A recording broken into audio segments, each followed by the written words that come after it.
چھوٹے اقدامات بڑی تبدیلیوں کا سبب بنتے ہیں۔ اگر آپ ہمارے علم کے سفر میں ساتھ چلنا چاہتے ہیں تو ویڈیو کو لائک کر کے ہمارے چینل الہدیٰ اکیڈمی کو سبسکرائب کریں اور کمنٹ میں لکھیں مجھے اللہ سے محبت ہے۔ السلام علیکم ورحمۃ اللہ وبرکاتہ، نحمدہ ونصلی علی رسولہ الکریم، اما بعد فاعوذ باللہ من الشیطان الرجیم، بسم اللہ الرحمن الرحیم، رب اشرح لی صدری ویسر لی امری واحلل عقدۃ من لسانی یفقہوا قولی۔ حدیث نمبر 94، غسل۔ عن ابی ہریرہ قال قال النبی صلی اللہ علیہ وسلم للہ تعالی علی کل مسلم حق ان یغتسل فی کل 7 ایام یوما۔ کتاب الجمعہ۔ ابو ہریرہ رضی اللہ عنہ روایت کرتے ہیں، نبی کریم صلی اللہ علیہ وسلم نے فرمایا، اللہ کا ہر مسلمان پر حق ہے کہ وہ ہر ہفتے میں ایک دن ضرور غسل کرے۔ غسل کہتے ہیں اپنے سارے جسم پر ایک خاص نیت سے پانی بہانے کو۔ ہمارے دین میں غسل کی بہت اہمیت ہے، خواہ وہ صرف طہارت حاصل کرنے کے لیے لیا جائے یا پھر صفائی کے لیے یا ٹھنڈک پہنچانے کے لیے یا ایکٹیو ہونے کے لیے۔ تو قرآن و سنت میں اس کی بہت اہمیت ہے اور اس پر زور دیا گیا ہے۔ جہاں تک قرآن مجید کا تعلق ہے تو اس میں خاص طور پر یہ آیت صاف ستھرا رہنے پر بہت ابھارتی ہے۔ سورۃ البقرہ کی آیت نمبر 222، ان اللہ یحب التوابین ویحب المتطہرین، بے شک اللہ خوب توبہ کرنے والوں سے محبت رکھتا ہے اور خوب پاک صاف رہنے والوں سے محبت رکھتا ہے۔ تو متطہر وہ ہوتا ہے جو پانی کے ساتھ اپنی نجاستوں کو صاف کرے اور خوب اچھی طرح صاف کرے۔ جہاں تک سنت کا تعلق ہے تو جیسے یہ حدیث آپ نے پڑھی، اسی طرح بخاری اور مسلم میں ایک اور حدیث بھی ہے، حق علی کل مسلم ان یغتسل فی کل 7 ایام یوما یغسل فیہ رأسہ وجسدہ، کہ ہر مسلمان پر لازم ہے کہ ہر 7 دن میں ایک دن ضرور غسل کرے، جس میں وہ اپنے سر کو بھی دھوئے اور اپنے جسم کو بھی دھوئے۔ تو یہاں حق کا مطلب یہ ہے کہ یعنی یہ بات لازم ہے، اور 7 دنوں میں ایک دفعہ نہانے سے مراد جمعے کے دن غسل کرنا ہے۔ تو جمعے کا غسل جو ہے اس میں ایک تو ثواب کی نیت ہو سکتی ہے کہ انسان اللہ کے رسول صلی اللہ علیہ وسلم کے حکم پر عمل کرتے ہوئے غسل کر رہا ہے۔ جمعہ کا دن خاص دن بھی ہے اور اس دن پاک صاف ہونا، خصوصاً غسل اور وضو کرنا، یہ بھی ایمان کی علامت ہے، یعنی پاک صاف ہونا ایمان کی علامت ہے، جیسے حدیث میں آتا ہے الطہور شطر الایمان۔ اور دوسرا یہ ہے کہ صاف ستھرا ہونے کے لیے، اپنے جسم سے میل کچیل دور کرنے کے لیے اور اپنے جسم سے مختلف طرح کی بدبو جو ہے اس کو بھی زائل کرنے کے لیے غسل کرنا چاہیے، کیونکہ جسم کے اندر جو مختلف طرف سے ہم جراثیم لے لیتے ہیں، ہمارے جسم پر بیٹھ جاتے ہیں، تو وہ بہت سے امراض کا باعث بنتے ہیں۔ یعنی صرف کورونا ہی کے جراثیم نہیں ہوتے بلکہ اور بھی ہوتے ہیں۔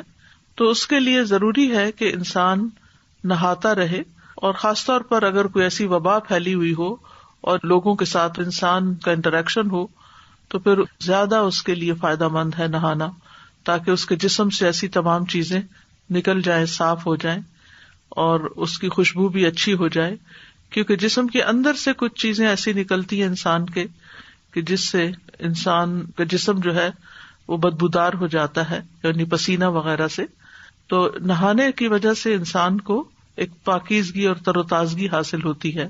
اسی طرح یہ ہے کہ ایکٹیو ہونے کے لیے، کیونکہ بعض اوقات انسان کے اوپر سستی چھا جاتی ہے، جیسے سونے کے بعد یا تھکاوٹ کے بعد، تو انسان اگر غسل کر لیتا ہے تو اس کی ساری سستی دور ہو جاتی ہے۔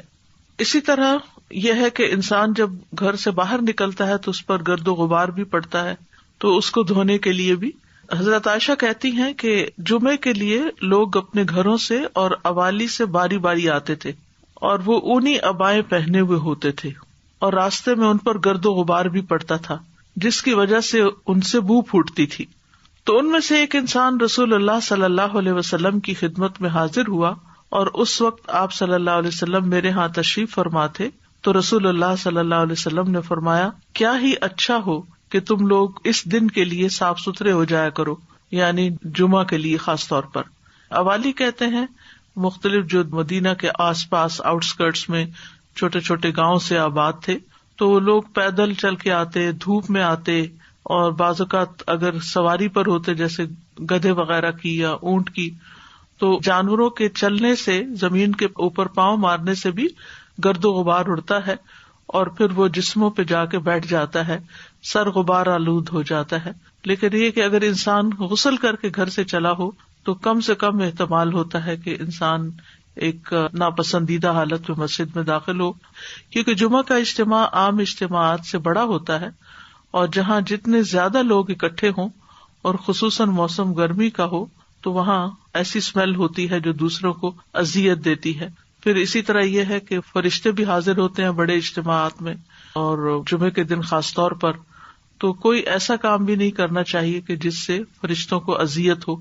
اسی لیے مسجد میں پیاز اور لہسن اور مولی وغیرہ کھا کر آنے سے منع کیا گیا ہے، کیونکہ اس سے انسان کے منہ سے اور جسم سے اسمیل آتی ہے، اس کے پسینے میں بھی اور طرح کی اسمیل شامل ہو جاتی ہے، اور پھر وہ چیز فرشتوں کو اذیت دیتی ہے، اس لیے اس سے بھی بچنا چاہیے۔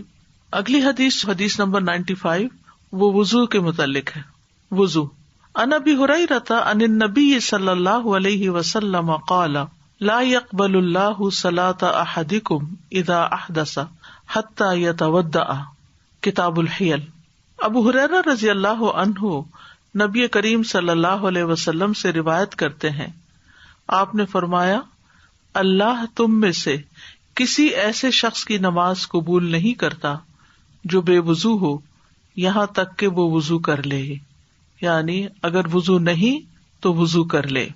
وضو نماز کا لازمی جزو ہے۔ ابو ہریرہ رضی اللہ عنہ سے روایت ہے، وہ کہتے ہیں کہ رسول اللہ صلی اللہ علیہ وسلم نے فرمایا جس کا وضو نہیں اس کی نماز نہیں۔ تو نماز ایک فریضہ ہے، اور اگر یہ فریضہ اپنی شرائط کے بغیر انسان ادا کر رہا ہے تو وہ فریضہ ادا ہی نہیں ہوتا، چاہے وہ بظاہر ایک نماز والا ہی ایکشن کر رہا ہے، اس کا وہ ایکشن صرف ایکشن ہی ہوگا، اس سے فائدہ نہیں ہوگا اس کو۔ ایک اور روایت میں آتا ہے، سنن نبی داؤد کی ہے، نبی صلی اللہ علیہ وسلم نے فرمایا اللہ عز و جل خیانت کے مال سے کوئی صدقہ قبول نہیں کرتا، اور نہ ہی بغیر وضو کے کوئی نماز قبول کرتا ہے۔ اور وضو کرنا جو ہے وہ، یا طہارت حاصل کرنا نماز سے پہلے، وہ نماز کی کنجی ہے۔ لیکن وضو پر محافظت مومن ہی کرتا ہے۔ رسول اللہ صلی اللہ علیہ وسلم نے فرمایا مومن کے سوا کوئی بھی ہرگز وضو کی حفاظت نہیں کرتا، یعنی مومن اس بارے میں چوکنا رہتا ہے، کانشیس رہتا ہے کہ وہ باوضو ہے یا نہیں، کیونکہ اس کی عبادت اور خاص طور پر نماز جو ہے وہ وضو سے متعلق ہے، کہ اگر وضو نہیں تو نماز بھی نہیں۔ اسی طرح وضو کرنا اسلام کا ایک حصہ ہے، اسلام کا ایک شعار ہے، ایک پہچان ہے۔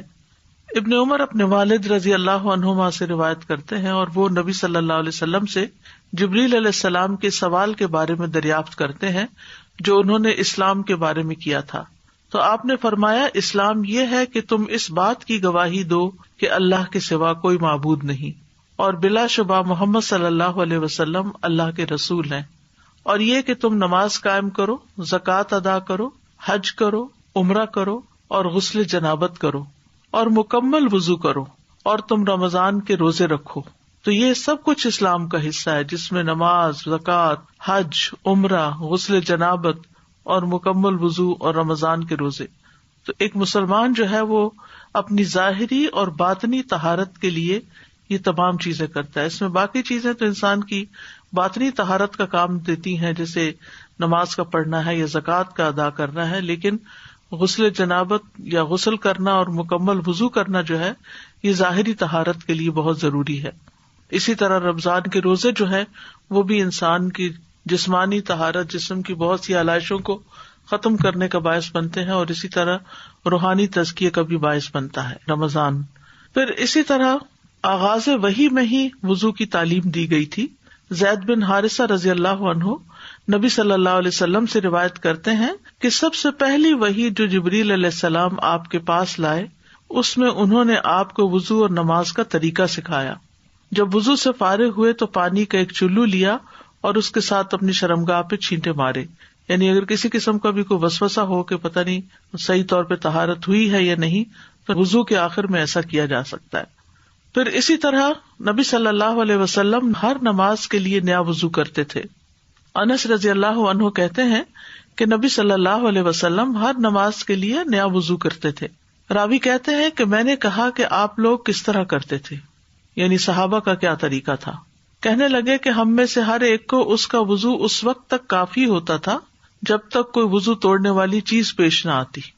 تو اس میں یہ ہے کہ اگر انسان کا وضو نہ رہے, جیسے کہ اس حدیث میں آیا ہے, جس حدیث کی یہاں وضاحت کی جا رہی ہے کہ لا يقبل اللہ صلاۃ احدکم اذا احدث حتی یتوضا, کہ اللہ تعالیٰ کسی کی نماز قبول نہیں کرتا جو بے وضو ہو, یعنی وضو ٹوٹ جائے اس کا, احدثا, یہاں تک کہ وضو کر لے. تو صحابہ کا یہ طریقہ تھا کہ وہ جب وضو نہیں رہتا تھا تو اس وقت وضو کرتے تھے. امت کو ہر نماز کے لیے وضو کی ترغیب دی آپ نے. آپ صلی اللہ علیہ وسلم نے فرمایا اگر میری امت پر مشقت نہ ہوتی تو میں انہیں ہر نماز کے وقت وضو کا حکم دیتا اور ہر وضو کے ساتھ مسواک کا حکم دیتا. تو اس سے یہ پتہ چلتا ہے کہ افضل یہی ہے کہ انسان ہر نماز کے ساتھ نیا وضو کرے.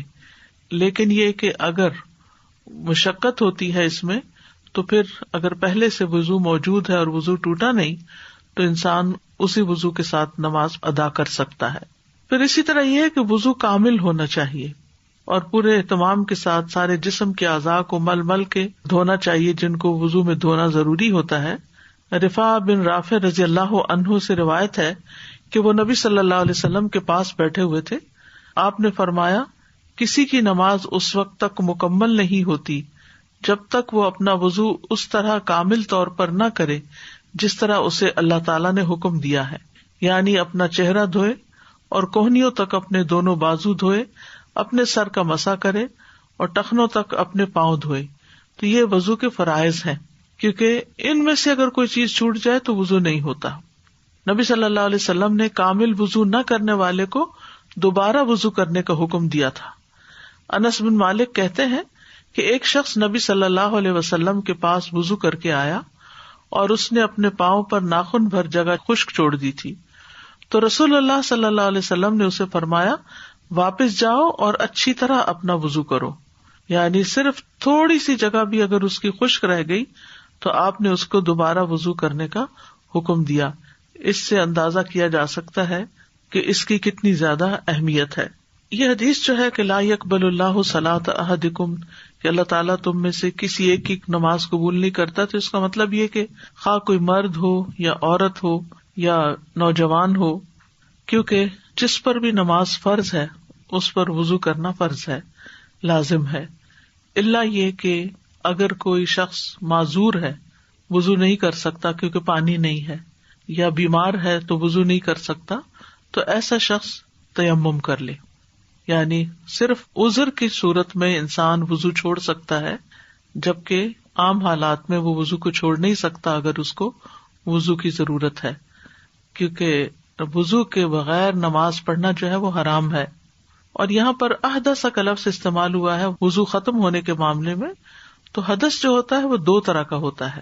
ایک حدث اکبر ہوتا ہے جو جنابت ہوتی ہے, اور دوسرا حدث اصغر جس میں انسان کے جسم سے کچھ مادے ایسے نکلیں کہ جن کی وجہ سے وضو ٹوٹ جائے.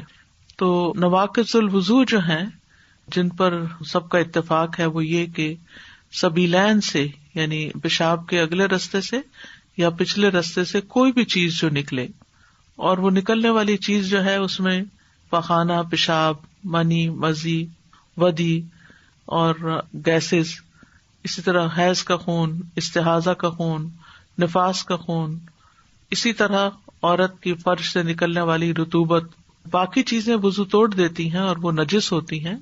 لیکن مزی اور جو گیسز جسم سے نکلتی ہیں یا عورت کی شرمگاہ سے جو رطوبت نکلتی ہے یہ ناپاک نہیں ہوتی, یعنی اس سے جسم ناپاک نہیں ہوتا, لیکن وضو ٹوٹ جاتا ہے. پھر اسی طرح یہ ہے کہ انسان اگر سو جائے تو اس کا وضو ٹوٹ جاتا ہے. اگر اس پر کوئی بے ہوشی طاری ہو جائے, کوئی جنون ہو جائے یا وہ نشے میں آ جائے کسی وجہ سے. اگرچہ نشہ حرام ہے لیکن پھر بھی اگر جیسے بعض اوقات آپریشن وغیرہ کے لیے انیستھیزیا دیا جاتا ہے جس کی وجہ سے عقل چلی جاتی ہے، انسان گہری نیند سو جاتا ہے، تو اس صورت میں بھی وضو نہیں رہتا. اسی طرح شرمگاہ کو ہاتھ لگانے سے وضو ٹوٹ جاتا ہے، لیکن اگر عورت اپنے بچے کو دھو رہی ہے، اس کو صاف کر رہی ہے، تو اس کا وضو نہیں ٹوٹے گا. اسی طرح اونٹ کا گوشت کھانے سے بھی وضو نہیں رہتا، اس میں دوبارہ وضو کرنے کی ضرورت ہوتی ہے. اگلی حدیث ہے حدیث نمبر 96، یہ مسواک کے بارے میں ہے. ان ابی ہریرہ رضی اللہ عنہ ان رسول اللہ صلی اللہ علیہ وسلم قال لولا ان اشق علی امتی او لولا ان اشق علی الناس لامرتهم بالسواک مع کل صلاۃ. ابو ہریرہ رضی اللہ عنہ سے روایت ہے کہ رسول اللہ صلی اللہ علیہ وسلم نے فرمایا، اگر میں اپنی امت یا لوگوں پر گراں نہ سمجھتا تو انہیں ہر نماز کے ساتھ مسواک کرنے کا حکم ضرور دیتا. تو اس سے یہ پتہ چلتا ہے کہ ہمارے دین نے ہمیں مسواک کی ترغیب دی ہے کہ ہم نماز سے پہلے مسواک کریں. اس میں آپ دیکھیے کہ مسواک جو ہے وہ درخت کا بھی ہوتا ہے، اور اس کے علاوہ اگر ٹوتھ پیسٹ کے بغیر آپ صرف برش سے اپنے منہ کو صاف کر رہے ہیں تو انشاءاللہ وہ بھی مسواک کے برابر ہو جائے گا. یعنی اصل مقصد کیا ہے؟ اپنے منہ کو صاف کرنا. اور ایون یہ کہ اگر آپ کے پاس مسواک نہیں ہے یا ٹوتھ برش نہیں ہے تو آپ انگلی کے ساتھ اپنے منہ کو اچھی طرح اپنے دانتوں کو صاف کریں. اور اگر مسواک ہے تو پھر نہ صرف یہ کہ دانت صاف کیے جائیں بلکہ اس کے ساتھ ساتھ اپنے زبان وغیرہ کو بھی صاف کیا جائے. اور اس میں یہ ہے کہ جو روزہ دار ہے وہ بھی مسواک کر سکتا ہے، یعنی اس کے لیے بھی مسواک منع نہیں ہے. تو یہ حدیث جو ہم نے پڑھی ہے یہ مسواک کی اہمیت پر دلالت کرتی ہے کہ انسان کو مسواک استعمال کرنی چاہیے اور اس کی شدید رغبت بھی رکھنی چاہیے، کیونکہ نبی صلی اللہ علیہ وسلم کو اس کا لازمی حکم دینے سے اس بات نے روکا ہے کہ آپ لوگوں کے مشقت میں پڑنے سے ڈرتے تھے، اس لیے آپ نے روکا ہے. ورنہ یہ ہے کہ یہ ایک مستحب عمل ہے اور پسندیدہ ہے. مسواک جو ہے وہ رب کی رضا کا ذریعہ ہے. ابو بکر صدیق رضی اللہ عنہ سے روایت ہے کہ نبی صلی اللہ علیہ وسلم نے فرمایا، مسواک منہ کی طہارت اور رب کی رضامندی کا ذریعہ ہے. یعنی نہ صرف یہ کہ منہ صاف ہو جاتا ہے، انسان فریش ہو جاتا ہے، انسان کے منہ میں جانے والے جراثیم وغیرہ اور اندر سے اٹھنے والی آلائشیں وہ ختم ہو جاتی ہیں، بلکہ اس کے ساتھ ساتھ انسان کو اللہ سبحانہ وتعالیٰ کی رضا بھی حاصل ہوتی ہے. اسی طرح قرآن مجید کی تلاوت کرنے کے لیے خاص طور پر اگر مسواک کر لیا جائے تو بہت اچھا ہے. سمرہ بن جندب نبی صلی اللہ علیہ وسلم سے روایت کرتے ہیں کہ آپ نے فرمایا، اپنے منہ کو مسواک کے ساتھ پاک رکھو کیونکہ یہ قرآن کا راستہ ہے. یعنی قرآن کی تلاوت انسان کرتا ہے اور فرشتے حاضر ہوتے ہیں. حضرت علی رضی اللہ عنہ نے مسواک کرنے کا حکم دیا اور کہا کہ رسول اللہ صلی اللہ علیہ وسلم نے فرمایا، بلا شبہ جب بندہ مسواک کرتا ہے پھر کھڑا ہوتا ہے اور نماز پڑھتا ہے تو اس کے پیچھے فرشتہ کھڑا ہو جاتا ہے اور اس کی قرات غور سے سنتا ہے اور اس سے قریب ہو جاتا ہے حتیٰ کہ وہ اپنا منہ اس کے منہ پر رکھ دیتا ہے. پھر قرآن کا جو حصہ بھی اس کے منہ سے نکلتا ہے فرشتے کے پیٹ میں چلا جاتا ہے. لہذا تم قرآن کے لیے مسواک کے ذریعے اپنے منہ پاک رکھو. تو اس لیے بہت ضروری ہے کہ انسان نماز سے پہلے، تلاوت قرآن سے پہلے اپنے منہ کو پاک صاف رکھے. پھر اسی طرح یہ ہے کہ جب بھی وضو کیا جائے تو ساتھ مسواک کر لیا جائے تو وہ زیادہ فائدہ مند ہے بنسبت بغیر مسواک کے وضو کرنے کے. محمد بن یحییٰ بن حبان کہتے ہیں کہ میں نے عبداللہ بن عمر رضی اللہ عنہ سے کہا کہ ابن عمر وضو سے ہوں یا بے وضو، وہ ہر نماز کے لیے پابندی سے وضو کرتے ہیں، اس کی کیا وجہ ہے؟ یعنی عبداللہ بن عمر کے بیٹے کا نام بھی عبداللہ تھا، تو ان سے یہ پوچھتے محمد بن یحییٰ بن حبان. تو انہوں نے جواب دیا کہ انہیں اسماء بنت زید بن خطاب نے بتایا کہ عبداللہ بن حنظلہ بن ابی عامر نے انہیں بتایا کہ رسول اللہ صلی اللہ علیہ وسلم کو پہلے پہل حکم دیا گیا تھا کہ ہر نماز کے لیے وضو کریں، خواہ پہلے وضو سے ہوں یا بے وضو. یعنی ابتدائے اسلام میں ہر نماز کے لیے نیا وضو ضروری تھا، مگر جب انہیں مشقت ہوئی تو حکم دیا گیا کہ ہر نماز کے لیے مسواک کر لیا کریں۔ چنانچہ ابن عمر سمجھتے تھے کہ ان میں ہمت ہے، لہٰذا وہ ہر نماز کے لیے نیا وضو کرتے۔ تو بہرحال اس سے دو باتیں پتہ چلتی ہیں، ایک یہ کہ ابتدائے اسلام میں ہر نماز کے لیے نئے وضو کا حکم تھا، اور دوسرے یہ کہ ہر نماز سے پہلے وضو کے ساتھ مسواک کیا جائے، لیکن یہ حکم وجوب میں نہیں ہے۔ نبی صلی اللہ علیہ وسلم کی عادت تھی کہ دن یا رات میں جب بھی سو کر اٹھتے تو وضو سے پہلے مسواک کیا کرتے تھے۔ اسی طرح حذیفہ رضی اللہ عنہ سے روایت ہے، وہ کہتے ہیں کہ جب رسول اللہ صلی اللہ علیہ وسلم تہجد کے لیے کھڑے ہوتے تو اپنا منہ مسواک سے اچھی طرح صاف فرماتے، کیونکہ اس میں آپ کی لمبی قرات ہوتی تھی، اور جیسا کہ ابھی ہم نے پڑھا کہ فرشتہ حاضر ہوتا ہے اور اپنا منہ قرآن پڑھنے والے کے منہ پر رکھ دیتا ہے، تو اس صورت میں منہ کا پاک صاف ہونا بہت ضروری ہے، ورنہ فرشتے جو ہیں وہ گندگی سے اور بیڈ اسمیل سے نفرت کرتے ہیں اور اذیت محسوس کرتے ہیں۔ پھر اسی طرح ابن عباس تو کہتے ہیں کہ رسول اللہ صلی اللہ علیہ وسلم رات کو 2 رکعت نماز پڑھ کر سلام پھیرتے اور مسواک کرتے، یعنی اتنی زیادہ ان کے ہاں اہمیت تھی کہ ہر 2 رکعت کے بعد تازہ مسواک کرتے۔ اسی طرح صحابہ کا عمل بھی یہ رہا ہے کہ وہ وضو کے ساتھ مسواک کیا کرتے تھے۔ زید بن خالد جوہنی سے مروی ہے، وہ کہتے ہیں کہ میں نے رسول اللہ صلی اللہ علیہ وسلم کو فرماتے ہوئے سنا، اگر میری امت کے لیے مشقت نہ ہوتی تو میں انہیں ہر نماز کے وقت مسواک کا حکم دیتا، یعنی میں ان کو پابند کر دیتا۔ ابو سلمہ کہتے ہیں پھر میں نے دیکھا کہ زید رضی اللہ عنہ مسجد میں بیٹھے ہوتے تھے اور مسواک ان کے کان پر رکھی ہوتی تھی، جیسے کسی کاتب کا قلم اس کے کان پر ہوتا ہے، تو جب نماز کے لیے اٹھتے تو مسواک کر لیتے، یعنی اتنا زیادہ وہ نمازوں سے پہلے وضو اور مسواک کا خاص طور پر اہتمام کیا کرتے تھے۔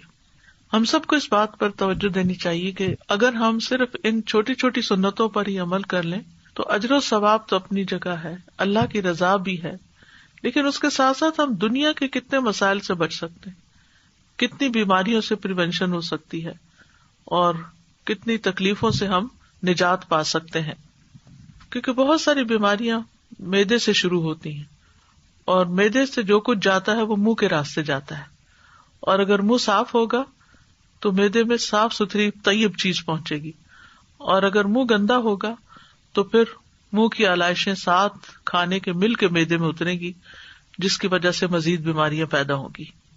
اور اس کے علاوہ دنیاوی فائدے بھی بہت ہیں، دانت صاف ہوتے ہیں تو دانت چمکتے ہیں، دانتوں میں بیکٹیریا نہیں لگتا، گمز صاف ہوتے ہیں۔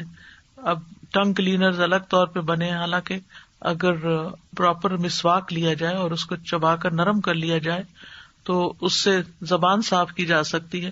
حتیٰ کہ نبی صلی اللہ علیہ وسلم جب مسواک کیا کرتے تھے تو آپ کے گلے سے او او کی آواز آتی تھی، یعنی حلق تک آپ اس کو لے جاتے تھے، حلق بھی اس سے صاف کرتے تھے۔ پھر اسی طرح یہ ہے کہ ماؤتھ واش کی بھی ضرورت نہیں رہتی، یعنی مسواک جو ہے وہ ماؤتھ واش کا بھی کام کرتا ہے۔ اگرچہ ٹوتھ برش کیا جا سکتا ہے، اس میں ممانعت نہیں کی گئی، لیکن ہم دیکھتے ہیں کہ ٹوتھ برش جب ایک دفعہ منہ صاف کرتے ہیں تو جو کچھ منہ کے اندر سے نکلتا ہے وہ اس کے ساتھ پلاسٹک کے چپک جاتا ہے۔ پلاسٹک ایسی چیز ہے جس پر جرمز جو ہیں وہ بہت دیر تک چپکے رہتے ہیں، میٹل کی نسبت، شیشے کی نسبت، اور بمشکل اس سے نکلتے ہیں۔ تو جو فائدے مسواک کرنے، لکڑی کی مسواک کرنے کے ہیں، وہ فائدے کسی اور چیز میں نہیں ہے۔ تو درختوں کی ٹہنیاں، بعض درخت جو ہوتے ہیں ان کے مسواک جو ہیں وہ دوسروں کی بنسبت زیادہ اچھے ہوتے ہیں۔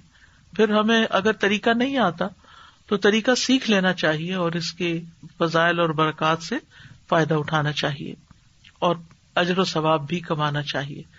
دنیا کے فائدے تو سیکنڈری چیز ہے، اصل چیز جو ہے وہ دین کا فائدہ ہے، ہمارے اعمال میں اضافے کا باعث ہے، کیونکہ یقینی طور پر وہ نماز جو تازہ وضو کے ساتھ اور مسواک کے ساتھ پڑھی جاتی ہے اس کا اجر و ثواب زیادہ ہے بنسبت اس نماز کے کہ جو ہم ویسے ہی پڑھ لیتے ہیں۔ اسی طرح مسواک کی جو ٹہنیاں ہوتی ہیں مختلف درختوں کی، ان میں جیسے زیتون کی مسواک ہے، جیسے نیم کی مسواک ہے، یعنی کوئی بھی چیز جو میسر ہو اس سے کی جا سکتی ہے۔ ہمیں لازمی طور پر کسی ایک خاص قسم کی لکڑی کو استعمال کرنے کے لیے نہیں کہا گیا. جو بھی جس علاقے میں مسواک میسر ہوں، اور مسواک جو ہے اس کی ٹہنیاں اگر توڑ کر خشک کر لی جائیں تو وہ کافی عرصے تک کام آتی ہیں اور ان کا بھی فائدہ ہوتا ہے.